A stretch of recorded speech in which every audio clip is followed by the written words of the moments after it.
What if the shadows you glimpse in the twilight are not mere tricks of the light, but whispers of beings that dance between worlds? In the ancient forests of Japan, where the veil between the mundane and the mystical grows thin, stories of otherworldly creatures have been whispered for centuries. These are not mere myths, but mirrors of the human soul, entities that tempt, transform, and challenge our understanding of reality itself. Welcome to a journey into the enigmatic realm of Japanese yokai, the kitsune, rokurokubi, keiji-ro, and joro-gumo. These are not just creatures of folklore, they are masters of illusion, temptation, and transformation, each embodying profound truths about desire, identity, and the hidden forces that shape our lives. Imagine a fox with eyes like embers, weaving through the mist with 9 tails trailing behind, each one a key to forbidden knowledge. Or a woman whose neck stretches into the night, her head floating free to seek secrets in the dark. Picture a bird-like spirit born of vengeance, or a spider woman spinning webs of seduction to ensnare the unwary. These beings are not just stories to thrill or frighten. They are archetypes of the human psyche, reflections of our deepest fears and desires. In this video, we will unravel their mysteries, exploring their origins, their powers, and the esoteric wisdom they offer. From the seductive cunning of the kitsune to the shape-shifting horror of the joro-gumo, we'll delve into what these creatures reveal about the art of transformation and the dangers of temptation. By the end of this journey, you'll not only understand these yokai, but also discover practical techniques to harness their symbolic power in your own life, whether to sharpen your intuition, embrace change, or guard against deception. So step into the mist with us, where the line between human and otherworldly blurs, and prepare to uncover secrets that have lingered in Japan's shadows for millennia. In the ancient tapestry of Japanese culture, where Shinto spirits whisper through sacred groves and Buddhist teachings weave threads of karma and impermanence, the yokai emerge as more than mere folklore. They are the shadows cast by the human spirit. Keiji-ro and joro-gumo is to step into a world where the boundaries of the self dissolve, revealing truths that have shaped Japan's spiritual landscape for centuries. These creatures are not just relics of superstition. They are profound symbols within the esoteric traditions of Shinto, Buddhism, and Japan's animistic worldview, each carrying lessons about the nature of desire, transformation, and the hidden forces that govern existence. The origins of yokai trace back to Japan's ancient animistic beliefs, where every tree, river, and stone was believed to house a kami, a divine spirit. In Shinto, the world is alive with these unseen forces, and yokai represent their wilder, more unpredictable aspects. The Nihon Shoki and Kojiki, Japan's oldest chronicles from the 8th century, speak of spirits and shapeshifters that blur the line between human and divine. Kitsune, for instance, were revered as messengers of Inari, the deity of rice and prosperity, their fox forms embodying both cunning and sacred wisdom. Yet, as Japan embraced Buddhism, these spirits took on darker hues, reflecting the Buddhist notion of attachment as a source of suffering. The rokurokubi, with their stretching necks, became cautionary tales of unchecked desire, while the joro-gumo's seductive webs mirrored the entrapments of illusion, or maya, as described in Buddhist philosophy. Historically, yokai stories flourished during the Heian, 794 to 1185, and Edo periods, 1603 to 1868, when Japan's fascination with the supernatural found expression in art, literature, and theater. The Hyaki Yagyo, the night parade of 100 demons, became a cultural motif, depicting yokai as both mischievous and menacing. Scholars like Toriyama Sekien, in his 18th century Gazu Hyaki Yagyo, cataloged these beings, giving form to the kitsune's fiery tails, the rokubi's serpentine necks, the keijiro's vengeful wings, and the jorogumo's silken traps. These works weren't mere entertainment. They were philosophical inquiries, exploring the human condition through the lens of the otherworldly. Yokai were seen as manifestations of mono no aware, the bittersweet awareness of life's transience, and as warnings against hubris, lust, or betrayal. Philosophically, these creatures embody the tension between yin and yang, the dualities of creation and destruction, attraction and repulsion. The kitsune, with its ability to shift from fox to human, reflects the Taoist principle of transformation as a path to enlightenment, yet also the danger of deception. The rokubi, cursed to reveal their true nature at night, symbolize the Buddhist concept of hidden karma, our secret desires that stretch beyond control. The keijiro, a bird-like spirit born of vengeance, echoes the Shinto belief in restless spirits, onryo, who demand justice, while the jorogumo weaves a web of klesha, mental defilements that bind us to suffering. Together, they form a spiritual framework, teaching us to navigate the temptations of the material world and embrace transformation as both a gift and a test. In this context, yokai are not mere monsters, but teachers.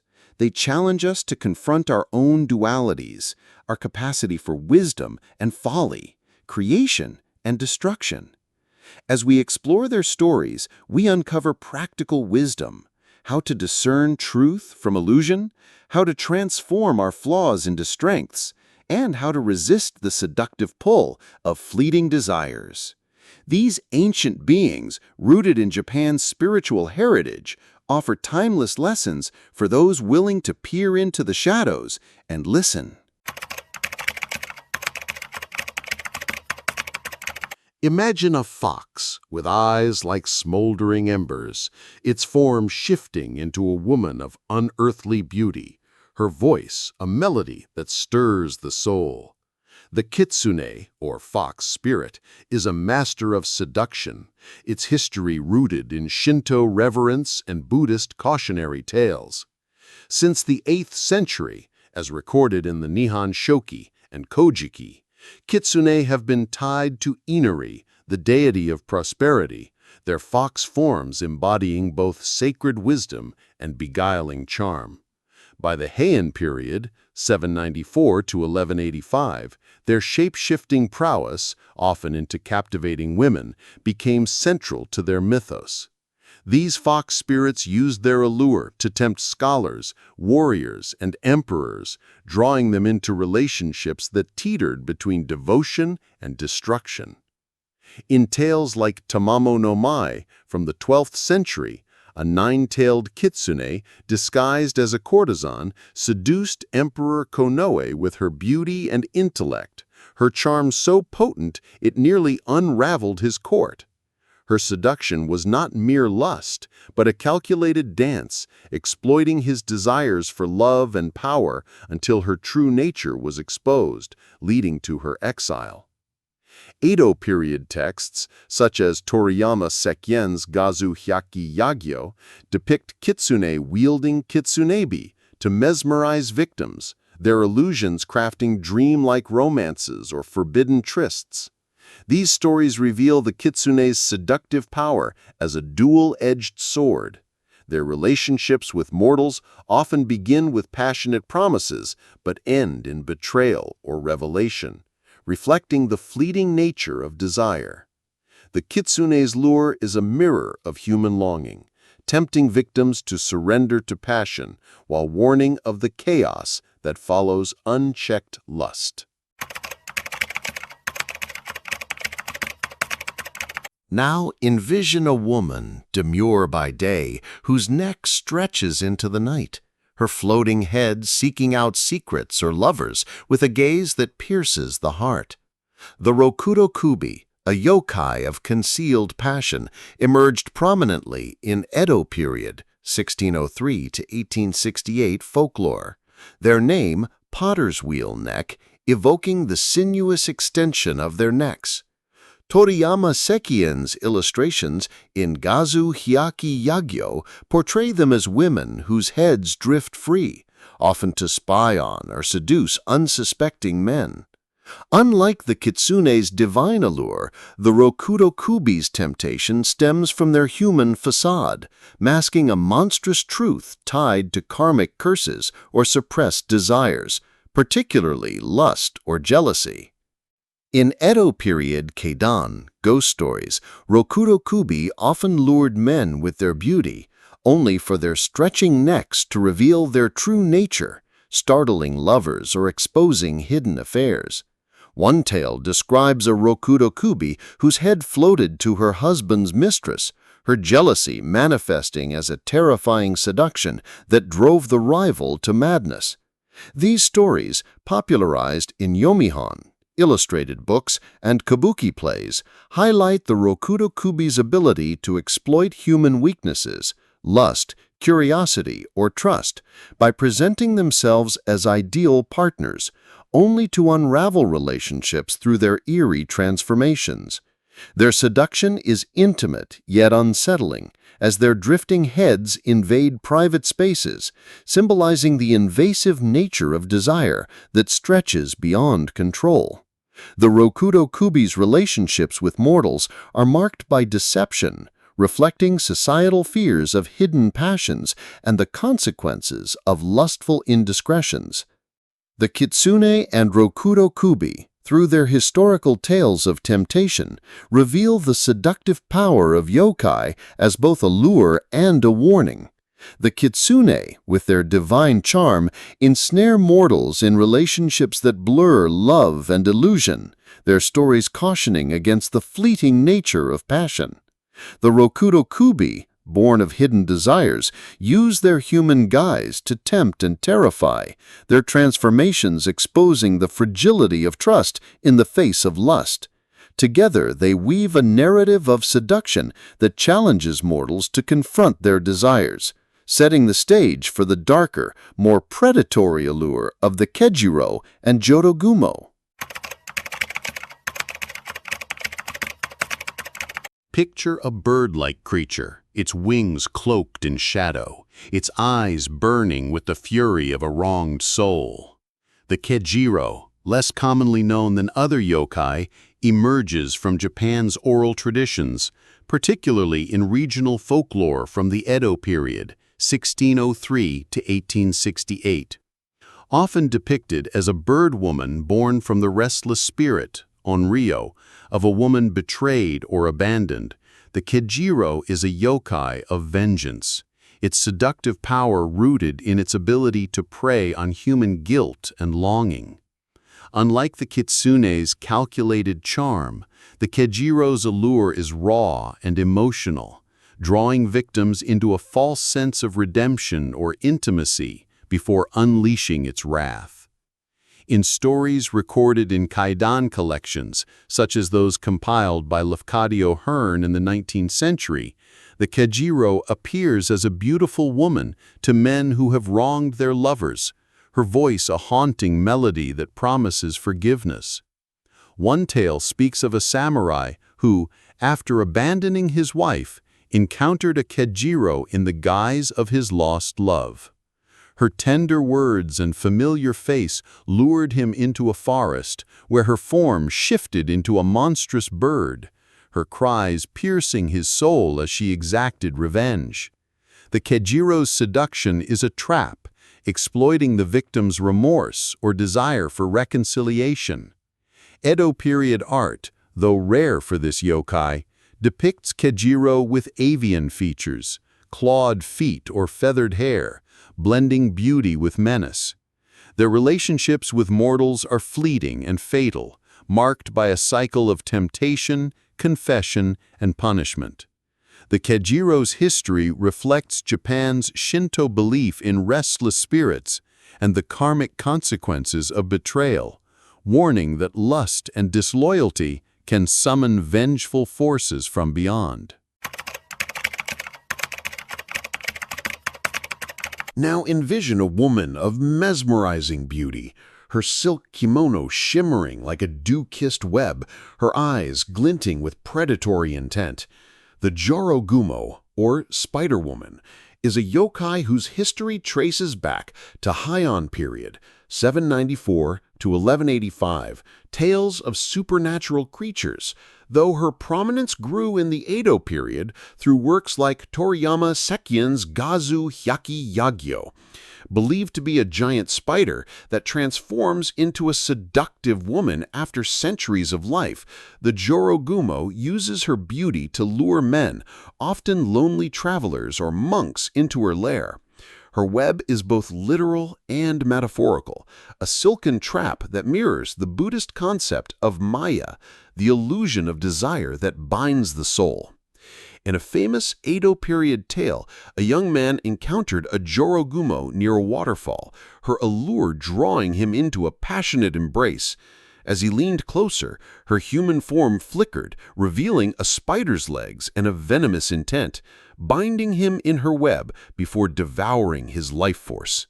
Such stories, dramatized in kabuki plays and yomihon, portray the Jorogumo as a master of manipulation, her seduction a slow, deliberate dance that exploits male lust and vulnerability.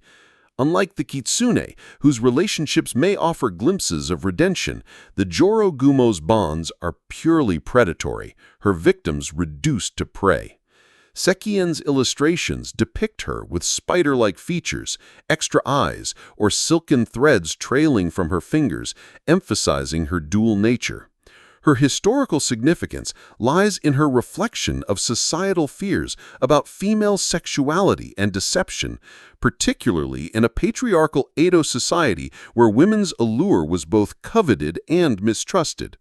The Keijiro and Jorogumo, while seductive, differ in their motivations and outcomes. The Keijiro's temptation is driven by vengeance, her relationships with mortals a means to punish betrayal, making her a figure of karmic justice. Yet some tales suggest a tragic undercurrent. Her own pain as a betrayed spirit fuels her actions, blurring the line between villain and victim. The Jorogumo, conversely, is a predator without remorse, her seduction a tool for survival, reflecting the Buddhist warning against detachment. A lesser-known nuance is the rare benevolent Jorogumo in regional folklore, who spares men who respect her domain, hinting at a complex interplay of power and choice. Both yokai challenge the notion of seduction as mere lust, revealing it as a force tied to justice, survival, and the human struggle with desire's consequences. The Keijiro and Jorogumo complete the yokai tapestry begun by the kitsune and rokurokubi, their predatory allure exposing the darker facets of temptation. The Keijiro lures with promises of forgiveness, only to deliver retribution, while the Jorogumo ensnares with beauty, her web a symbol of inescapable desire. Their stories, rooted in Japan's spiritual and cultural history, warn of the perils of succumbing to lust and the fragile bonds it creates, urging mortals to tread carefully in the shadow of such seductive spirits. As we emerge from the shadowed groves of Japan's yokai realm, the whispers of the kitsune, rokurokubi, keijiroro, and Jorogumo linger like mist on a moonless night. These creatures, born from centuries of folklore and spiritual tradition, are not mere phantoms of the past, but mirrors reflecting the timeless dance of temptation and transformation within us all. From the kitsune's divine seduction to the rokurokubi's hidden desires, from the keijiroro's vengeful allure to the Jorogumo's predatory webs, each yokai reveals a facet of the human heart, its longing, its vulnerabilities, and its capacity for both ruin and revelation. Their stories, woven through Japan's ancient texts, art, and theater, remind us that the line between enchantment and peril is as thin as a spider's thread. We began with the kitsune, whose shape-shifting charm, rooted in Shinto reverence and Buddhist caution, lures mortals into relationships that blur love and illusion, as seen in tales like Tamamo no Mae. The Roku Rokubi, with their stretching necks and Edo period origins, embody the dangers of concealed lust, their floating heads exposing the fragility of trust. The Keijiroro, born of vengeance in regional folklore, seduces with promises of forgiveness only to punish betrayal, reflecting the karmic weight of desire. Finally, the Jorogumo, her silken traps immortalized in Gazu Hyaki Yagyo, ensnares men with predatory beauty, her stories warning of lust's lethal embrace. Together, these yokai form a tapestry of temptation, each thread revealing how desire can both ignite transformation and lead to destruction.